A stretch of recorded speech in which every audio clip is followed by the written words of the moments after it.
Ymweld â Ynys Môn, Canolfannau Hamdden, Môn Actif.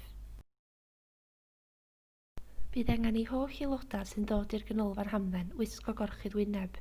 Bydd angen gwisgo gorchudd wyneb wrth fynd i fewn ac allan i'r ganolfan ac wrth deithio i'ch gweithgaredd.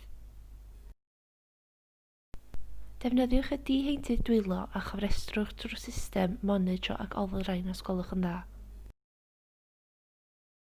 Mae arwydd wedi wasod ger y fynedfa yn atgoffa cwsmeriaid i ddilyn y rheolau diogelwch.